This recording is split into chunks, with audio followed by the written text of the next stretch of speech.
Indiana. We'll be back with pictures. You'll see part of the picture right there. We'll have details, tell you how Steve's doing in just a minute.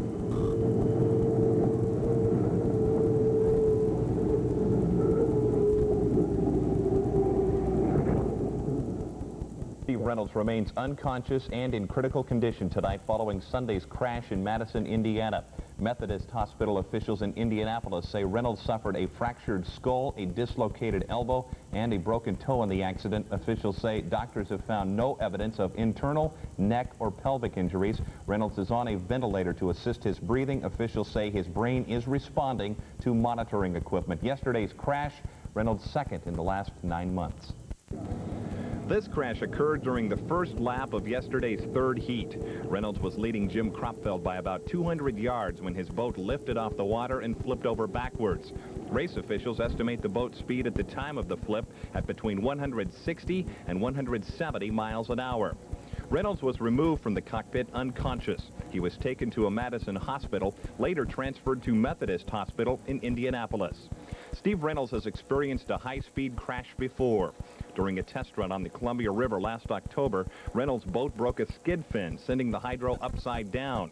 Steve Reynolds walked away from that accident with minor injuries. Then, he said it was the enclosed cockpit that saved his life. That I'm going to insist upon it. I think that it's something that should be put into law or into rule as far as the unlimited guys are concerned. That I don't think you should be racing without one.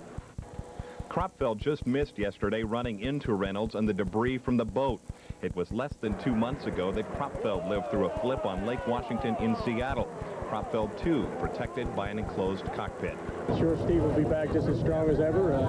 When I flipped, I came back just as strong, and it's just something that a driver has a competitive spirit to keep going, and that's what happens.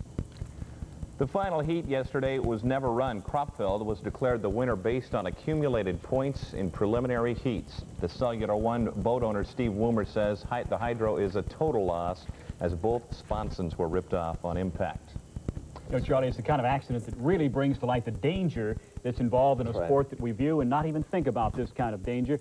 As Charlie said, I just got off the phone minutes ago with hospital officials and received an update on Steve's condition, and here is what I was told. About all we can say in terms of an update for you is that he continues to respond to the brain monitoring device that he's attached to, and the medical staff are very encouraged by that. That indicates to them that there continues to be brain function there, and that's a good sign. And David, at this point, what kind of responses are you monitoring that are positive? Well, the device is hooked up to the brain area, and it just continues to show a positive sign there, which the physicians are encouraged by. To them, it suggests that there continues to be some brain function there. Charlie, there's two ways to look at this day. The responses are slight. They are positive, though, and that's the important thing to keep in mind. He's not slipping back into more danger. Right. There is slight recovery, so there is a positive. First for Reynolds, but it is his most tragic. What happened to Steve Reynolds on the Cellular One boat yesterday is commonly referred to inside racing circles as a blowover. Reynolds was approaching upwards of 170 miles an hour when his boat simply lifted out of the water and flipped. Steve Reynolds remained inside the enclosed cockpit, and that was where rescuers found him when they reached the boat. Now, this was not the first time that he had found himself airborne in a hydroplane. Last October, while piloting the Miss 711 during a testing session in the Tri-Cities, Reynolds had just approached 150 miles an hour while taking a turn on the Columbia River. The boat suddenly went into a barrel roll. A rear skid fin was later found to be the culprit. Reynolds talked about that experience. I knew I was in trouble. In fact, I think I said either something like, uh-oh, or we're in trouble. The cockpit survived the accident intact, and so did Steve Reynolds. He had nothing but praise for the sport's newest innovation at that time and spoke very strongly about the need for it in every boat.